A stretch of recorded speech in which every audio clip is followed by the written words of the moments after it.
My name is Wheeler Yuta. You can find me on Twitter at Wheeler Yuta. Find me on Instagram at Wheeler Yuta. Watch me on Major League Wrestling Fridays at 8 p.m. on BN Sports. Watch me on Dojo Pro. And ladies and gentlemen, you are listening to the Irish Whip Podcast. You're the only pro wrestler I know that wants to do the shit in the morning. Yeti, you're a f***ing moron. Put it this way, I think Sami Callihan might as well just change his name to Invader I 1. want to know why. Like, he can dodge any question. Like, I'll tell anyone that. You can tell me but I'm going to ask specific questions. Promotional consideration paid for by the following. WrestlingNewsSource.com.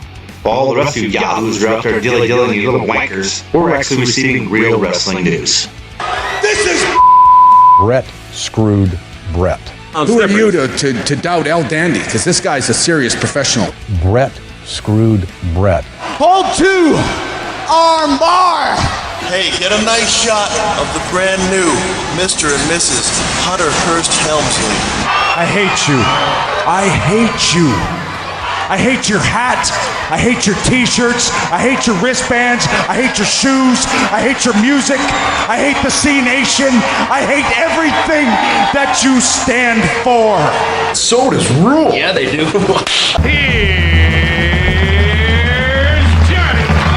What's up, everybody? JP here. I'm here with Josh this week, and we have Wheeler Yuta, CZW, Beyond Wrestling. He's been all over. Wheeler, how are you today? Doing great, guys. Thanks for having me. Looking forward to being on the show. Oh, we're going to have some fun. Josh, what's going on? Nothing, man. It's great to be here with you. I'm glad we can clarify how to pronounce your name, correct? It is Right. Wheeler Yuta. Not Utah, but Wheeler Yuta, correct? Crushed it. Just like that. Nailed it. So what do you got? I mean, you've got. Let's talk about some big things that you've got coming up specifically this week, and how individuals, when they're listening to this, are like, "Who is Wheeler Yuta?" How do they get a hold of you? One, on social media, and what do you got coming up that they can check out when they listen to this podcast? Yeah, if you're looking for my social media, I'm on Twitter at Wheeler Yuta. Same thing for Instagram. If you're a Facebook person, facebook.com/Yuta Wrestling. That's where you can find all my stuff. This week, I have a couple events. On Friday, I'll actually be making my debut for AIW Wrestling in Cleveland. Very excited for that. It's a promotion that I've followed for quite a while. Saturday, I'll be back at Dojo Pro wrestling Logan Easton Moreau. He won the 2017 Commonwealth Cup, which is their annual tournament, and I won this year's Commonwealth Cup, so that should be a fun match of sorts. We actually wrestled once before, so it'll be a rematch. And then on Sunday, I have Beyond Wrestling's biggest show ever, I've been told, where I'm going to challenge for the Powerbomb.tv Independent Championship against Hot Sauce Tracy Williams, who is also a tag partner of mine, as well as a mentor, so I'm very excited for that match in particular. Americanrana is Beyond's biggest show every year, so I every year should be the biggest at Americanrana. That's their WrestleMania, if you will, so. It definitely is, and it's been growing and growing, and Drew Cordero, the promoter, has been sharing some of the ticket sales with the roster, and it looks that this will be the most attended Beyond Wrestling event ever. So it's already completely sold out, and I'm very excited. That one does stream live on Powerbomb.tv if you have a subscription to that. But yeah, I'm very excited for this whole weekend, but especially Sunday. And where is that? That's out in Montana, right? Shut your mouth. That's well, this is a double dig. Don't worry, Josh. This is a double dig. Where is that one? That's in the White Eagle Club in Worcester, Massachusetts. Beyond's their home's New England, so it's always in Massachusetts or Rhode Island. But this one's in Worcester. For the record, I knew that was in Worcester, but Josh is in Montana, and they have no wrestling. I'm up in Boston. Oh man. I'm actually in the Worcester area. I have wrestling. It's Defy, and I got to travel to Seattle, but that's a good 10-hour drive. Trip is that? That's a good 10-hour drive. Yeah, you know what we do now. Yeah, exactly. You guys, 10 hours to go places. You guys will drive 10 hours, wrestle, drive 10 hours back home, go to your regular job, wrestle maybe an hour away, and then do it again weekend after weekend after weekend. Yep, all the time. All the time. How I mean, you didn't grow up watching professional wrestling. It just kind of happened, right? No, I definitely grew up watching professional wrestling. When I was younger, at first I actually wasn't allowed to watch it, so that was fun for a couple of years. But eventually my parents gave in, and some of my inspirations when I was younger were Rey Mysterio was one of my biggest people who caught my eye when I was watching like 2003, 2004 SmackDowns. And then it kind of grew from there, and then I found the internet and found Japanese wrestling and lucha libre and all these different styles. So I definitely had a plan that I wanted to watch as much wrestling as possible, but it took me a while before I thought that I could actually do it, and that's kind of when everything sort of fell into my lap. My friends told me that they were training to be wrestlers, and I was like, I'm all in. So that's kind of how that came about. But yeah, I was always a fan as a young kid. I think that we all were fans to a degree. Some people kind of fell out of it and then came back to it, but I never did. I always stayed watching as much wrestling as I could. The hardest part for people like JP and I, because we're old men, man, is nobody talked about it. If you watch pro wrestling, you didn't tell anybody. You just watched it in your closet and didn't tell anybody. You tried to, right? I mean, you still loved it. Right. You were the nerds, the geeks, the jocks. I mean, it was all split up. But now it's a cool thing to watch pro wrestling. It's a cool thing. There's so many people and there's so much. Yeah. It's so available right now. And there's so many ways for people to advance their careers and be independently wealthy in what they do. And that's, I mean, your cyberpunk influences and your mask and what you're doing, it's a cool thing, man. Yeah, it's a super exciting time, not just to be like a fan, but to be a wrestler. Because, like you said, there's always sort of been a weird stigma to pro wrestling. I'm not really sure why, but I remember when I was like in first grade, my friend was like, he did the thing like, hey, come over here, look at this, look at what I got. And he had like a wrestling magazine that he was hiding in his backpack. And I remember he gave it to me to read, and I was just reading it in the bathroom. Like, I wasn't using the bathroom, I was just standing in the bathroom reading it because I didn't want anyone to see. But I don't think that people have that experience anymore. Wrestling's everywhere. It's on your TV, it's on your computer. There's so many ways to find it, and that in turn for the wrestlers has made it so much easier because it's not just a select few guys in the WWE anymore. There's WWE, there's independents, there's Lucha Underground, Ring of Honor, MLW starting to rise as a national television company. I'm lucky enough to be a part of that. There's so many places for guys to get work and for wrestling to be celebrated and not hidden in the closet, as you so put it. Yeah, I mean, the biggest thing for me is to be able to watch talent like yourself at 20, you're 21, right? Mm-hmm. 21 years old. At 21 years old, I think I just barely figured out what the hell I wanted to be at that age. Right, and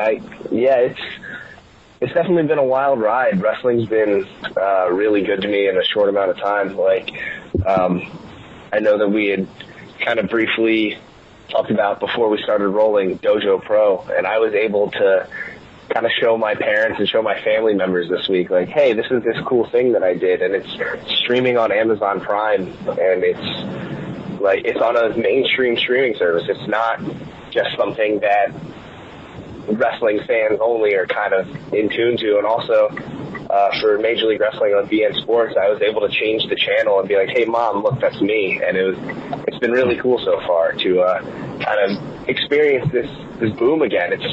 It's sort of a renaissance of wrestling after really a long down period where there was no light at the end of the tunnel for a lot of guys. But now the scene is thriving. Luckily I'm thriving now and just really enjoying what I'm doing. Well, Mom and Dad, if you're listening, he's really good at what he does. Oh, my dad will laugh. My mom will hate it because she's constantly worried for my health and safety. the difference on the boom now compared to the boom in the 90s, too, is that the boom now is more focused on the indies than it is on, say, WWE or Impact. You see everybody online kind of armchair booking those two companies and complaining about them, where on the indies, the top guys, the Codys, the Young Bucks, with few exceptions, they can do no wrong. So it's kind of cool to be on, it's got to be kind of cool to be on that level and be working with that type of those type of guys too now, you know what I mean? Oh, absolutely. To me, it's incredible that, you know, I can be on a show with a guy like that on that level with like a Marty Scurll or a Hangman Page, and then I can go into a store at the mall. I can go to Hot Topic and I can find their shirts. That's unheard of. That's right. Absolutely insane. So it's crazy to think about that. I think that Daniel Bryan, actually, in an interview he did, said it best. There may not be as many mainstream fans the way that there was in like the 90s boom, just because of the way distribution works now, but there's more deep fans that are really far into the wrestling subculture, and that's really, I think, what's helping the indies thrive. And it's really great. There's people that are willing to come to these shows, come to see independent wrestling on the most basic level, not necessarily in terms of the wrestling, but in terms of the production, in terms of how the business is handled. But it's on a level that connects specifically to them, and I think that that's what people want now. They want a personal connection with the people that they see in the ring, and I think that there's no better place to get that than independent wrestling. Right. Yeah, you know, you hit that on the head. It's the connection that you guys are able to get with the fans. The fans feel like they're part of the show, so that helps a lot. Yeah, it's, I mean, like, interview over. See you later. Thanks. That was a great I mean, we're done. All right, bye, guys. Talk a little bit. I mean, you're obviously a very intelligent young man, well-spoken. You take your craft very serious. Thank you. How difficult, I mean, the training into where you've gotten now to be able to turn the TV on and show people, man, this is what I'm doing, this is who I am, and this is a shot at me through Dojo Pro. You know, I got a shot at a Ring of Honor television title.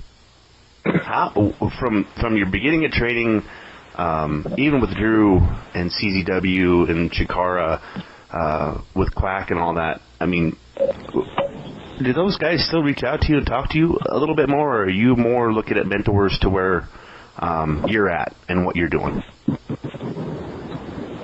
Well, I definitely still keep in contact with my trainers. Drew especially, I talk to. I bother him every day.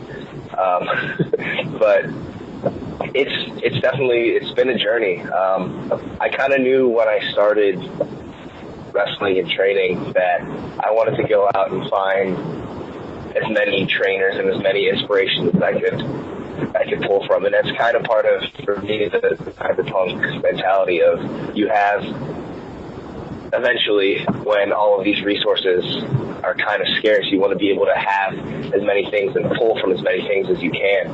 You want to be able to think on your feet. You want to be resourceful when it's just you. And that's really what I've been trying to do. I've been trying to pull from everywhere I can, and that's why I went training with Drew. That's why I went training with Mike and Chikara. That's why I sort of reached out, and now I'm certainly a long ways from being what I consider a fully finished product, a complete wrestler. But I think that I'm well on my way, and by taking all these things and kind of allowing Dojo Pro to be a checkpoint, I think was very nice. I got to have lots of interviews in the sit-down style, which honestly I haven't done too many of.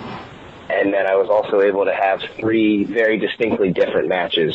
So I think that it was a really good presentation of, this is my body of work right now. This is where I am. This is where I'm at. And the fact that it was for a shot at the Ring of Honor TV title, which, you know, I've been watching Ring of Honor for years. That was one of the companies, once I found the internet, that was one where I did a deep dive into the Ring of Honor catalog. So to be able to kind of work towards that goal, it was really rewarding to film all that and to have those matches and see maybe I'm not as far off as I thought I'd be at 21 years old. Yeah, if you went down that rabbit hole of Ring of Honor, you saw some great matches in the 90s. So many. For sure. Oh, yeah. So many. Yeah, those early 2000s. Oof. Now, you came up in the Philly area, right? I actually, not very well known. I did start in South Carolina for a couple of years. That's actually where my family lives right now. And then for about 2 years I lived there. I was doing mostly just local shows for a company called C4W that's no longer in business. But when I turned 18, that's when things really picked up, and I moved to Philly, and then I met Drew and really started honing my craft at that point. So I would say that Philadelphia was the turning point for sure. What do you? I have to get your opinion on this because I've never personally met Drew, but when I talk to him on a regular basis, I mean, this is when, I say this all the time. He was hanging out with DJ and Maven, and he was just a skinny kid at Drexel University. I mean, it's a decade later. He's doing great things. I mean, he won the 4-way last night to get a chance at the cruiserweight title. I mean, that's a dang good mentor to have and to be able to bounce things off of on a daily basis, right? Oh, absolutely. I think that I really lucked out when I found Drew. I'm not sure if he saw something in me, but it was certainly similar. Where he was a skinny kid from Drexel, and I was a skinny kid that went to Villanova, and we're, I think, very similar kinds of people. But yeah, being able to have a mentor who's really like he's at the peak of his game. He's in his prime. He's wrestling on WWE television. He's coming up on a Cruiserweight Championship match. He's an incredible mentor to have, and I think that it goes just beyond some of the in-ring stuff, because obviously he's incredible in all these different styles. He's a fierce submission grappler. He knows his way with striking. He knows his way with lucha libre. And those were some of the things that I focused on, I think, when we were training together in the ring. But now he really kind of drills into me different things like just promos, how to conduct myself as a human being, how to conduct myself in business as a pro wrestler. And I think that it's been really eye-opening to kind of have these discussions, and it's helped me so much. I think I've told him this before, but I don't know if I would still be wrestling or what level I'd be at if it wasn't for him. Well, and that's the thing that I think that's the biggest thing in JP. I think you can kind of weigh on this too, is if you don't have somebody that you can bounce an idea off of and be mature enough for them to say that will never work, put it away and don't ever talk about it again. Is that something that you've got to be able to do, training in as a pro wrestler, with somebody that's a mentor like that? If you think something's really cool and they're like, well, that absolutely never worked. Have you ever been? Is that something you guys think about? That's definitely something that some people will do, and it's kind of, I think, a style of training. But Drew is more of the, I don't know, try it out. And then we had, CZW still has the Dojo Wars program, which every Wednesday is a student show. Yeah. And that's mostly where he would be like, I don't know, try it out. And then we would go from there. So it's always trial and error, but he would certainly guide me in the way of directions that he thought were better, ideas that he thought were better, but he would never fully shut down an idea, although there are certainly times where that needs to happen.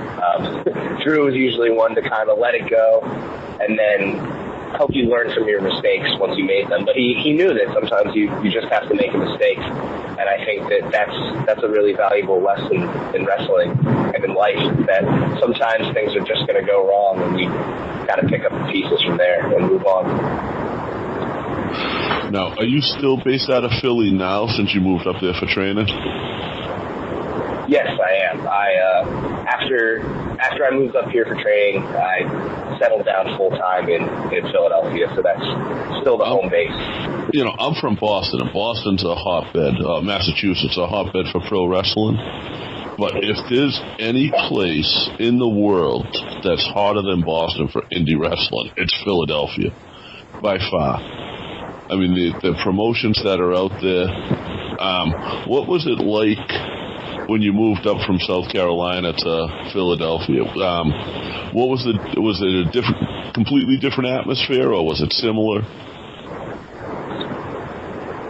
At first, I would say it was definitely kind of a culture shock. Philadelphia is so blessed to have a lot of great wrestling, but there's also a bit of an oversaturation. For as many great shows as there are in Philadelphia, there's also less than great shows, and there's just a lot of wrestlers, and it's really great that there's all these people out there trying to do it and trying to move up, and the ones who work hard and the ones who stay at it will eventually move up. But to me, it's definitely a different atmosphere, just that I didn't know everyone the way that I did in South Carolina. I would go to these small shows in the South, mostly in front of children, do my match, get called brother a lot, and it was a great time. I love wrestling in the South, and I can't wait to go back. But wrestling in the North was very different. There's so many people. It's a different style. It was really something to get adjusted to at first, but once I got adjusted, everything was good from there. Now I got sort of a shoot question about Philadelphia. Pats? Okay, go for it. Pats, Geno's, or Jim's? Jim's, no doubt. Not Yes. even a question. Yes. Not even a question. Thank you. Jim's is the best cheesesteak in Philadelphia. Oh, it's so good. Speaking of that, have you been? I'm sure you went to the Jim's on South Street, right? Yes. That's the one you were at? Yep. Yeah. So there's also one in like the Northeast. So the last time Drew was in Philadelphia was actually pretty recently. And I was like, hey, do you want to go to, we were going to go train, and I was like, do you want to go for cheesesteaks after? And he goes, yeah, of course. So then we go, he starts driving, and I didn't recognize where he was because I didn't know that there was this Jim Steaks in Northeast Philadelphia. And we get to a diner, and he just starts screaming and cursing, and I have no idea why. And apparently that used to be the Jim Steaks, and that and it's no longer a Jim Steak, it's just a diner somewhere. And he was furious. He was like, I've been gone for 6 months. 6 months. And I was like, oh, okay. So he might have put it, him moving might have put it out of business. I think so. He was like, he looked at me and he was like, you know the scene from Back to the Future where Marty thinks he's fixed everything and then he comes back and then he ruined everything? He's like, maybe that's what just happened. Yeah.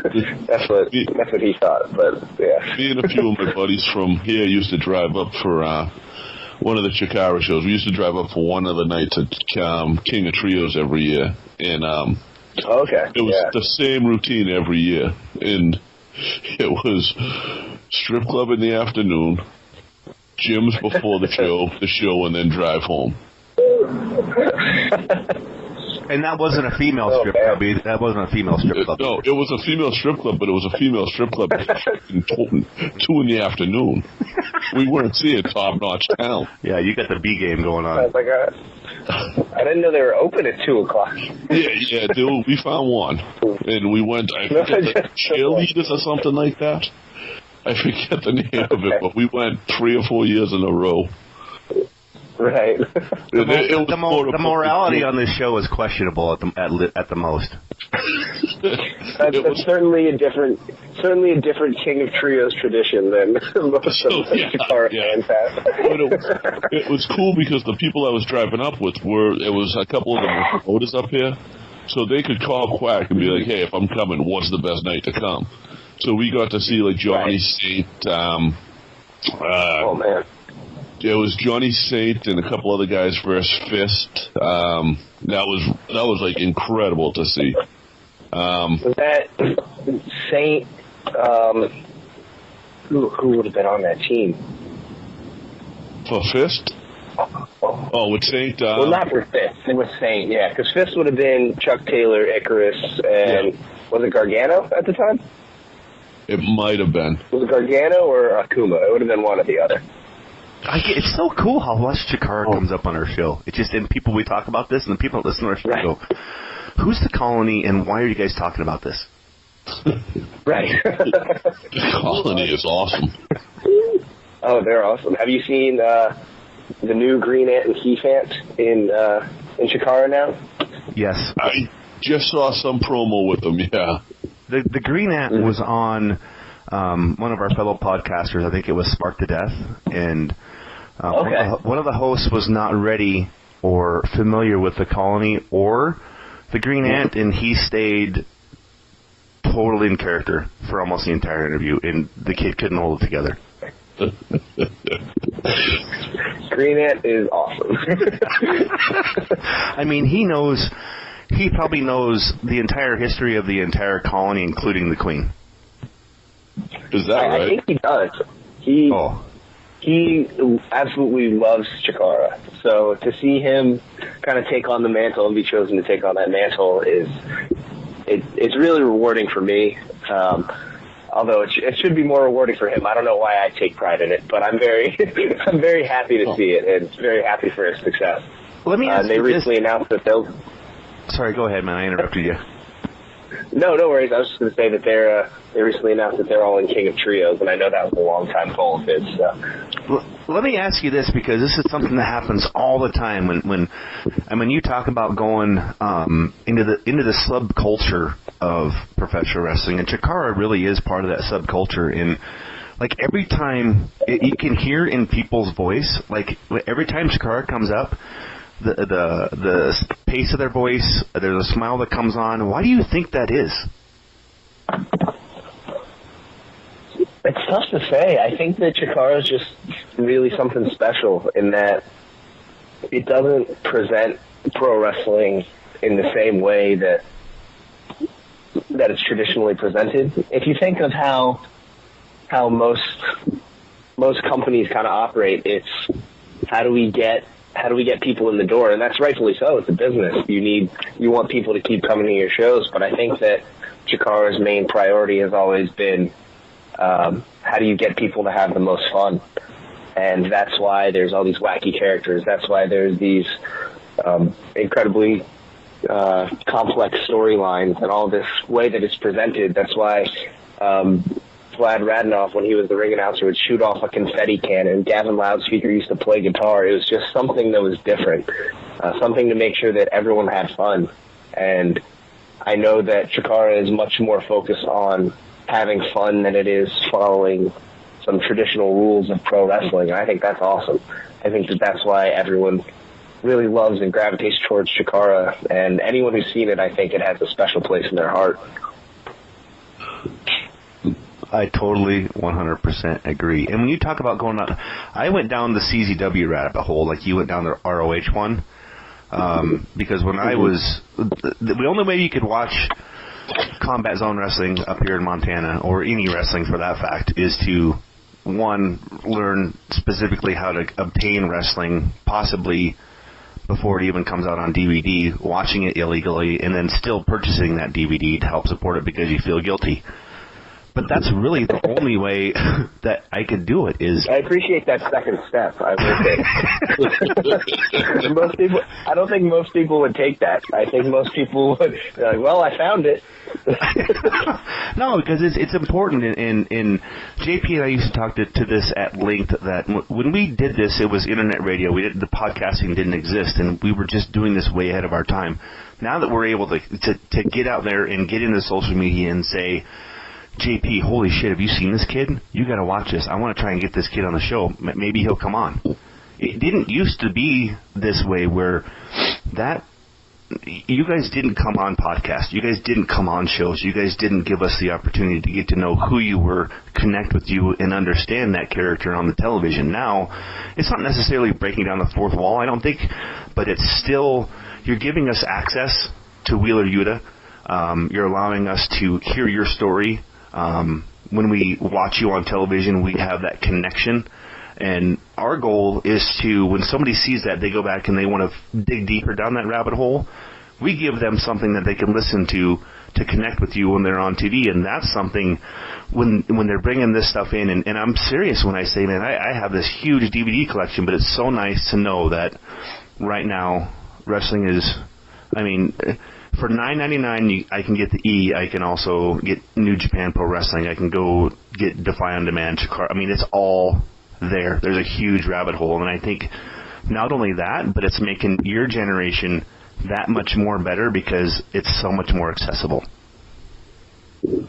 Yeah, the accessibility of wrestling has really been awesome, and we appreciate guys like you giving us this platform where we can kind of talk and share our stories, because I think for so long it was closed. Like, obviously wrestling has always kind of been a closed business, and then it's sort of opened up, but now it's wide open, and I think that can only help the wrestlers and the fans, of course. Like, you want to have this connection, and it helps us as wrestlers to be able to kind of see the impact that we have on people. It's nice to get a tweet that's a positive review of a match that you had, or it's nice to have a discussion with a fan at a show. And for us to be able to have that kind of on this electronic form as well is really great. And I think that it's awesome that we're able to share that. We're people too. We're professional wrestlers. We do something special. We do something extraordinary.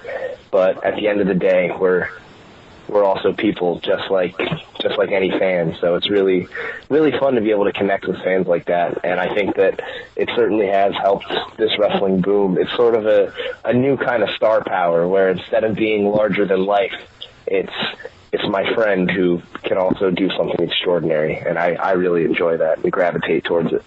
I think that's the part that and JP, you can disagree or agree with me, but I think, when I was talking about being a kid and younger, it's when you finally find that one friend or those two or four or whatever that actually enjoy that human connection when you're watching something that you already know is predetermined, but you can appreciate the athleticism and the psychology and storytelling that you're wanting.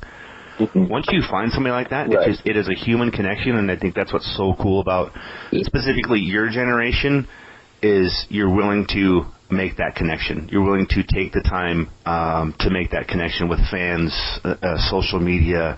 I mean, you guys, correct me if I'm wrong, JP, but this is, specifically in the last 2 years, it's the accessibility to these professional athletes, especially in the independent scene, is like you've never had before. Yeah, oh no, it's by far. And like, you talk about the friend thing. I watched your four-way for CZW because I'm friends with Anthony Green, and I wanted to watch. Anthony had asked if I'd watch the match. That was a great match. Thank you. And four-ways usually, to me, aren't. I get distracted really easy. So when there's too many people out there wrestling, I get distracted, and you guys managed to keep that pretty clean and easy to focus and watch what you were supposed to be watching. Thank you, I appreciate that. Yeah, because I think that what does get lost in four-ways is that personal connection. Those characters don't really come through, and I think that in that one especially Anthony, he's awesome. He's he's off the wall, but with him especially, I think that does come through. So I think that helped a lot. Yeah, but it was a fun one to watch, and I appreciated that. I became a fan of you because of that, and then it just moved on. It goes from there, So. See, I'm just the opposite of JP. Is like I already know usually how a four-way is going to go, where you're going to have two guys out, two guys in, those guys out, these guys in. But I can follow that really well. And how many times have you worked with Anthony or anybody else in there? Or is this your first time with Anthony or anybody else in there? I'd known Anthony for a while. We'd never worked together. Then in that match was Alex Reynolds, who we worked together once. It was in a different four-way for CZW. It was actually the month before in a four-way for CZW. So we had wrestled once, and then Francis Caspin is the fourth guy in that equation, and he's actually a wrestler from Germany, from WXW. And he's been sleeping on my futon. So we knew each other fairly well, but we'd never wrestled before. So there was a lot of pieces that we weren't quite sure how they'd fit, but it was a good time. So that's to me, as a fan, because although JP hasn't been in professional wrestling, he's been around it forever. I'm isolated. So for me to be, as a fan, to hear that and to be able to watch that and know that you guys barely I mean, this is probably all worked out. It is even more amazing to me as a fan that way. Yeah, wrestling is always, to me, it's the most impressive form of live theater that is humanly possible.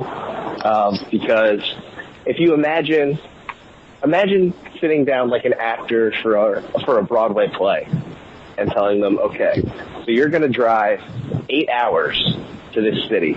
We're just going to give you the address. You're going to get to this building. You're going to meet these new actors. You're going to write a play, and then you're going to go perform it in front of a bunch of people that are expecting it to be good and will probably yell at you if it's not. That's basically what we do as wrestlers. We drive to a town, we meet strangers that we've never met before, we plan something, we write a play, and then we go carry it out in the middle of the ring. So that, I think, is whenever I have to explain my job to someone who does some sort of other form of entertainment, usually I can explain it that way, and it kind of clicks. But yeah, I think that match especially was one where we had people from New England, I'm from Philadelphia, someone from New York, and then someone from Germany, all coming together and trying to see what we can create together. And I think that we did something special. Now, how often do you get out of the tri-state area? Because you do a lot of traveling, don't you? Yeah, I wind up out of the tri-state area quite a lot.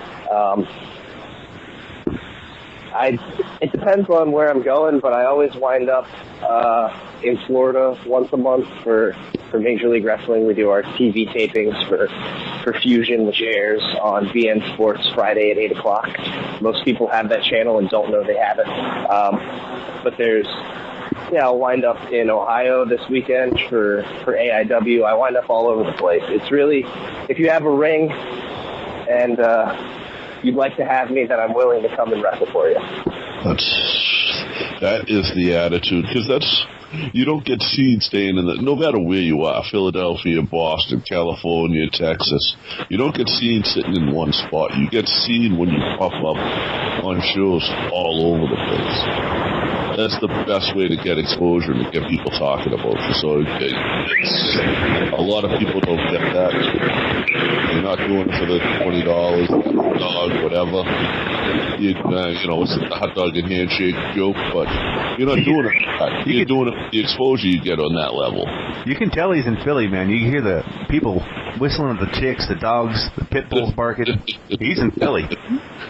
Yeah, I'm sorry. I walked past some construction. I planned to be inside the whole time, but I got kicked out. I was just hoping you didn't get mugged, and I didn't wait for the phone to go thud. Oh, no, don't worry. Yeah, in terms Goddamn of Eagles. Those Eagles fans are horrible. Right? I agree with that. I love them.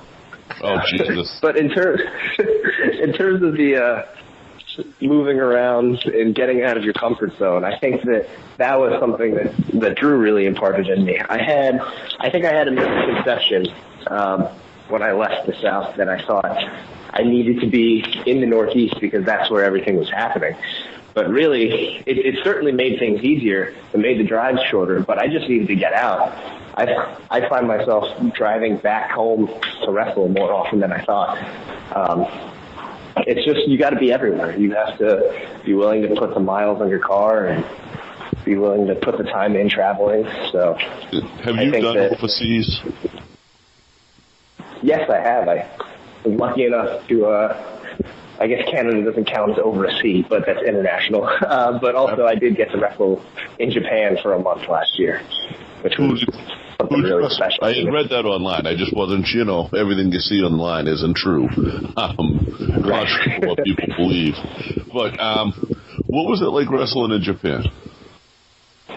Wrestling in Japan was awesome. I was lucky enough that Michinoku Pro allowed me to come over and stay in their dojo for a month. They actually offered for myself to stay longer, but I didn't have the room in my schedule to do so. But it was really incredible. Michinoku has a lot of great talent that knows not only the American, or they know not only the Japanese style, they also know the lucha libre style. So to be able to sort of blend those things, but also get the culture of a country where I'm still a Japanese citizen, despite living in America my whole life. My mother is Japanese. So to be able to kind of, so I was able to re-immerse myself in that culture. And then also the wrestling itself was just out of this world. I got to share a ring with the great Sasuke, which was something I'll never forget. He gave me a pile driver on the floor. I still don't know why, but it was one of my fondest memories. I was able to wrestle in front of my family in Japan, and that was incredible. So it was really just a wonderful time. That culture over there, I spent 6 months in the Marine Corps over there, and I can tell you specifically, and that's why I was giving you a hard time about mom and dad, is that we are the only, we in America, when you turn 18, we kick you out of the house. In Japanese culture, they want to hold you, protect you. You're in my nest until your education is done, you've eaten your dinner, you have a job, and then maybe I'll let you move out.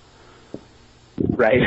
So that's really, when you talk about mom hates it, but when you're over there in that culture, they are the kindest, most gentle, just respectful, I think, people that I've ever had the opportunity to meet. So it's cool that you're a dual citizen, man. I think that's awesome. Yeah, it was absolutely incredible just to be able to do that and to spend all that time in Japan. And the same way that with Japanese families, it's sort of, they very much want to protect you and they want to keep you and they want to make sure that you're okay. It felt like I was part of the family when I was over for Michinoku. Just to be able to spend the time in the dojo and have guys there just make sure that I had something to eat, make sure that my clothes were, make sure that I knew how to like wash my clothes and stuff because I couldn't read the washing machine. Made sure that they would take me to the store. Like I had to fend for myself. Like I had no idea how to get there, and they would stand next to me when I was checking out and answer all the questions that the clerk had, and they would help me find things, and they would tell me what things were. I remember one time I was actually at a convenience store and I was trying to order something, and I couldn't understand what the clerk was saying. And all of a sudden, the great Sasuke, in his mask, cuts the line to come up in front of me and help me out. And it was very, very eye-opening and interesting. But I felt very much cared for, and it was just a wonderful experience.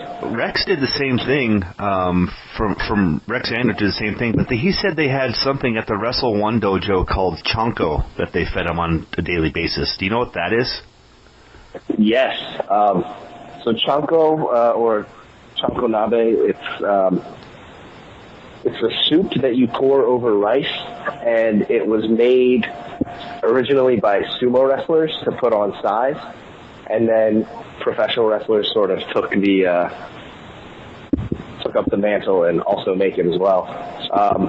In a lot of dojos, it's traditional that there's Chonko every day.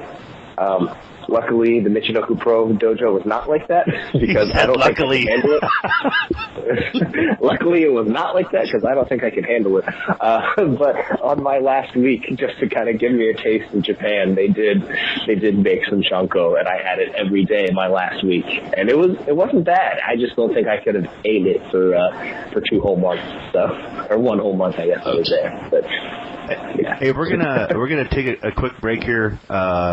Promote some other podcasts that we think are really cool because we don't have the time to watch the big wrestling. We just listen to their podcasts and introduce you guys to cool people like Wheeler Yuta here. So we're gonna take a quick break, promote some of those podcasts, come back. We've got them for almost 15 more minutes. Ask a few more questions, some of you guys' questions, and we'll be right back. Hey Smarks, your boys J-Bomb and Desmino here to tell you that if you're enjoying this awesome podcast, then you'll love ours over at Talkamania. Weekly episodic podtastic adventures, as well as additional content such as our 10-count episodes, prediction shows, contests, and more. What is Talkamania exactly? Well, just a couple dudes from Canada who grew up on pro wrestling through the 80s, 90s, the Attitude Era, WCW, to the now, man.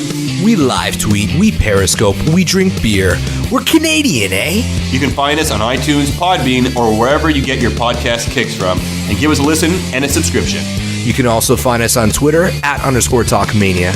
Be part of the Talkamania family. Be a Talkamaniac, brother. Greetings, wrestling fans. This is Dave Dynasty, host of the Dave Dynasty Show, the podcast that every week brings you nearly 2 hours of pro wrestling goodness from the Midwest. We feature interviews with the legends of the past, stars of today, and the prospects of tomorrow. We have segments that feature classic wrestling audio, whole episodes devoted to the history of Midwest pro wrestling, and much, much more. Do not miss an episode of the Dave Dynasty Show. We are available on all podcast platforms, or you can access past episodes and all of our social media links by visiting davedynasty.com. Be good, be safe, and keep on growing. And then we cut the questions and then we come back. It's that easy, man. Perfect. Is there anything else that we've been going for about 45 minutes. Is there some stuff besides what we've talked about? I told you we'd go for a while, man. We get you guys talking and we don't stop. Right. I did just start a donation campaign for a charity called Hope for the Day. It's a suicide prevention charity. So if I could just plug that a little bit, that'd be great. Yes. I'll JP, you want to bring us back in and kind of go into that stuff? Yep. Cool. All right, guys. Listen to all those podcasts. They're all awesome. We don't promote crap. We promote stuff that we like. So, we got Wheeler for a few more minutes. You do have me on, but we got Wheeler for a few more minutes, and he is awesome. You guys need to check his stuff out. He's on Twitter. He's on all the social media, but he's also got something else important. It's kind of why he came on today. Wheeler, you got a charity that you just started up. Do you want to tell us a little bit about that? Yeah, I just started a donation campaign with Hope for the Day, which is a charity that works for proactive suicide prevention. And their main goal is to sort of remove the stigma around talking about depression, mental health, and suicide. If you go to my Twitter, you'll be able to find it there. But the link to donate is my.hstd.org/Wheeler Yuta. I've actually been really lucky. The goal that they kind of default suggest that you go for is $121, and that's because on average in the United States, there's 121 completed suicides every day, which is really a shocking number to think about. I was lucky enough that I already surpassed it. My goal was to reach $121 by Americanrana. I launched it on Monday, and currently we're at $491. So thank you to everyone who's already donated. If you have a chance to check out the charity, you can go to their website. You can read up more on it. You can read my own personal story with mental health and suicide if you'd like. But it's something that I really believe in, and I think that if we just talked about these things more, we would all be a lot better off. So, again, that's my.hstd.org/Wheeler Yuta. And if you can't donate, if you could maybe send a retweet, anything, I'd really appreciate it. But just make sure you guys remember it's okay to not be okay. That's their slogan, and it's something that I believe in wholeheartedly. It's actually normal not to be okay. You're not the only. Yeah. Everybody, I don't want to say everybody suffers from depression, but I'm willing to bet everyone in the world knows somebody that suffers from depression. Yeah, depression and mental health, it touches everyone. Everyone in some way, shape, or form has some experience with it. Absolutely. That's a great cause, man, and thank you for doing that. I just want to tell you a personal Wheeler, we'll off air. I'll tell you an amazing story. We'll have a link for all that information up on our website. We'll keep that link up there permanently for as long as Wheeler would like us to keep that up there. We will have him hopefully one of these days just cut a quick promo for about 30 seconds to promote that so we can put that on the podcast and keep that a rotating thing, because he is 100% correct in the fact that this is something that needs to be talked about on a regular basis. And as you guys have said, I can almost guarantee you, 100% beyond a shadow of a doubt, that one person in one way, shape, or form and another in this entire world has been affected by suicide. And the thing is that it doesn't just affect that one person, it affects the entire community. So anything we can do to help with your cause, man, we're going to do it. Thank you, guys. Thank you for giving us the platform to talk about it and being very supportive of it. It's like I said, it's a very important cause to me, but the outpouring from the community and the outpouring from you guys has really meant a lot to me. So thank you so much for that. You bet. We'll keep that up. I've got one specific fan question. I was going to do 2 or 3 here, but I've just got one specifically that's probably the best question that's probably going to be asked tonight because we ask horrible questions. Go for it. I guess your professional wrestling wish list for the next 3 years. Have you got somebody that you would like to, in the next 3 years, as far as a goal, be able to be in a match with them, or a wish list that you'd like to be able to at least compete with, or as you say, paint that picture in the ring for us? Oh man, that is tough. I would say one mentor that I have that is not really talked about or is not really known in terms of he's not associated with me because he's doing his own big stuff in Japan would be Zack Sabre Jr. He's really kind of taken me under his wing and helped me a lot. When he was living in the United States, he doesn't drive, so I wound up kind of chauffeuring him around for a while to different events, and just his outlook on wrestling and life was something that really shaped me and was really valuable. I love the way he wrestles. If you have a chance to watch his G1 match with Sonata from last week, it's absolutely incredible. I loved it so much. But yeah, so he would definitely be at the top of the wish list. But if I were to throw another one in there, there have been recent talks about his retirement, but I would love to wrestle Alex Shelley. He, I don't think, gets anywhere near enough credit for all of the influences that he had in the tag team division as part of Motor City Machine Guns or in singles competition. Pretty much everything that's done on the indies now that is cool, quote unquote, he did in some way, shape, or form, at least in terms of the stuff that I like and I think is cool. But yeah, so those two are definitely at the top of the list. So it's probably I guess my wish list is pretty short. No, that's killer, man. And the fact that you bring up Alex Shelley, I mean, that's old Impact. That is X Division gold right there. Oh, absolutely. Everything he did was so tight, so snappy, I guess is the way that I think of it in my mind. Like, it was everything just seemed like it was done purposefully. And it wasn't anything that you would see on the rest of the card. It was always something different. He was the first guy to really kind of take this blend of styles. He was almost like the first indie hybrid of what we think of now. And I think he was the best at it. I don't know if anyone's done it like the way he has. Probably not. I mean, they were great. They were fun because it was fun to watch TNA back then, and they were a big part of what. And then not only to go through his TNA stuff, but to go down and look at like the time that he spent in 0-1 in Japan, the time that he spent just on the indies.